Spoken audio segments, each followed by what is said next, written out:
Heart-wrenching developments tonight in the truly incomprehensible case of murdered 8-year-old Sandra Cantu. More than 3,000 mourners, including United States Senator Barbara Boxer, converged on little Sandra's hometown of Tracy, California, just hours ago to pay their final respects to this murdered child. It was a massive crowd, and tears were flowing. The gym and football field of the local high school where little Sandra would have attended one day had she lived, packed with sobbing community members, still shocked that this beautiful little child was raped and murdered. I wish I could explain to everyone why evil things happen to innocent people. I didn't understand it when I was a police officer. And as a father of 4 children, I still don't understand it.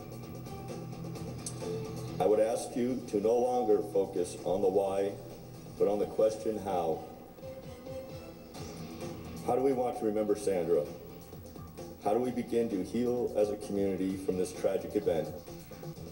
And you just saw Sandra's mother there in the audience moments ago. The distraught community still reeling from the shocking arrest of this local woman, Melissa Huckabee, a 28-year-old single mother and Sunday school teacher.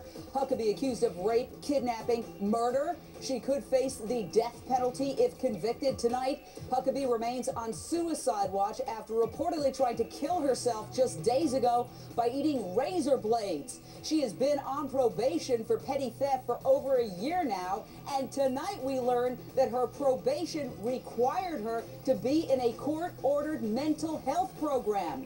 One of her mental health evaluations could be released next week at her next court appearance. But why was a woman with mental health problems teaching Sunday school?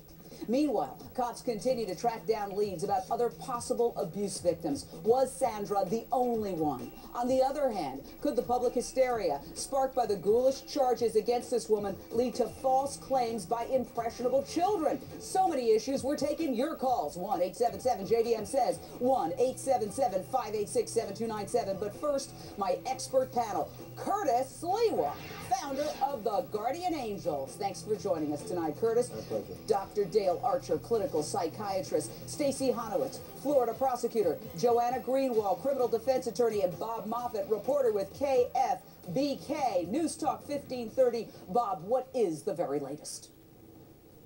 Well, the latest in the investigation is that the Tracy Police Department has determined that Melissa Huckabee is the sole suspect in this murder. They say that the physical evidence, the confession, and the other evidence that they have attained through search warrant has left them with her as the sole suspect in the case. One thing to tell you about, there was a report yesterday that Melissa Huckabee may have been involved in some sort of pornography ring. Apparently that was the accusation of a small child who heard from a friend of a friend, told his mother. That mother told police that she was worried that Huckabee may have had some sort of pornographic images, but the police investigated and found no evidence of that to be true. Yeah, that seems to be the rumor mill. And as far as Melissa Huckabee, we've got reports that she was dating someone in the mobile home park. We're going to tell you about that in just a second. But first, Sandra's grief-stricken family and friends comforted by U.S. Senator Barbara Boxer at the memorial today. Listen.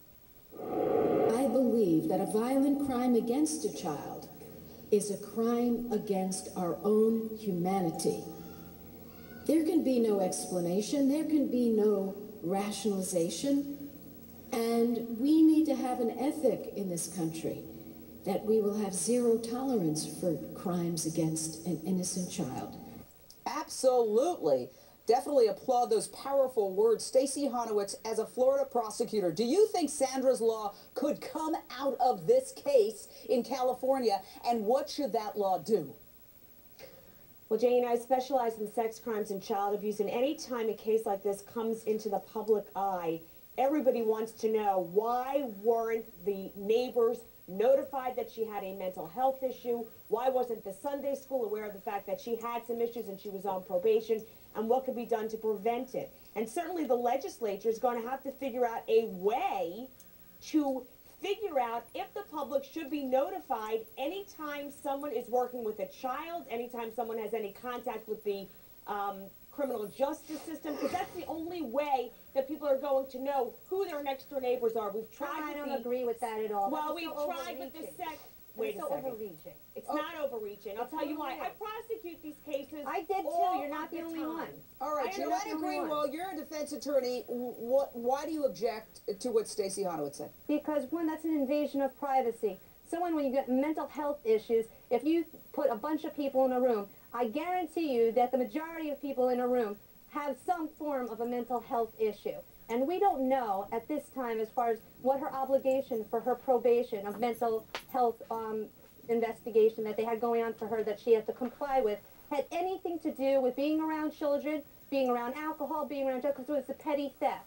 So you have no idea what that is for. Obviously, there was a mental issue if she was court-ordered to do something. Now, if you want to say But it was petty theft. But it was petty me. theft. Give me a break. That was petty theft. All right, well, okay, listen, I want to bring Dr. Dale Archer in. He's the psychiatrist. What I don't understand is she was teaching Sunday school at a church where her grandfather was the pastor. So my question is, did her grandfather know about her problems, or did she keep it a toxic secret? And that, to me, is the crux, because she may have hid the fact that she was going to court because of petty theft, and I know that they knew that she had a troubled history, but they may not have known the details. Well, I think the key here is that a judge does not mandate mental health treatment for a minor psychiatric condition. So this had to be a serious psychiatric condition. It was petty theft. Typically, It was petty theft. You did not mandate psychiatric treatment for petty theft. There had to be something underlying that was going on, and in most cases, it's a psychotic condition. So in this particular case, I would want to know what the diagnosis was. Were they following up? Was she on meds? Was she being treated? And were they ensuring compliance? Because those are all issues that go back to the mental health treatment center. Now, as for somebody like that in the general population, this is somebody that you would be able to tell had a psychiatric issue. Certainly, I don't think that most people in any given room would have a psychiatric problem, but this would be a serious problem, I think a psychotic type of condition, and you would be able to tell. The only thing I could think of is when she was arrested on the petty theft, she began behaving in a manner that gave the court officials reason to believe that she had mental health problems, and they took that step. But I don't know if that's how it works. Yeah, but it would have to be a serious diagnosis, No. Jane, for them to take that step. They would not take that step There was if she appeared something to in that cross, for police example. report that tipped that judge and that prosecutor up. If you just go into a 7-Eleven and you steal a piece of gum and you run out the door and you get arrested, you're not ordered to mental health court. Right. The bottom line is there was something in that police report that led that judge to say she has psychological issues and she's ordered to mental health. All right, wait, I've got to move on, people. I've got so much to cover here. Melissa Huckabee reportedly had a relationship with this man. Take a look at this. Christian Sinclair. Police say Melissa Huckabee was dating him. He's been described in court documents as abusive and alcoholic. According to court records in San Joaquin County, Sinclair is a repeat offender of domestic violence laws. Stranger still, when Sandra first went missing, Sinclair was arrested for allegedly obstructing the police investigation, not cooperating when his home was searched. He was retained and then released. Now, it's important to stress this man is not a suspect. And let's go back to Bob Moffett. They're saying, the authorities, they're not searching for any other suspects, but they acknowledge that she had a relationship with this troubled man. Bob. She did have a relationship with that troubled man, and it was known to her family about her mental issues, and because that mental issue came about as a part of a plea agreement for that petty theft charge.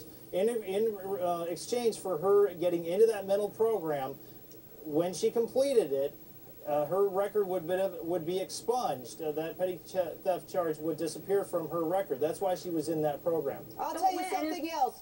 What needs to happen with every single one of these cases, and this woman has not been convicted, she hasn't even pled, we need a psychological autopsy to find out the real underlying why of these horrific crimes so we don't keep repeating them. Everybody, more on this heartbreaking day as we remember Sandra Cantu. Where does the investigation go from here? Are there more abuse victims?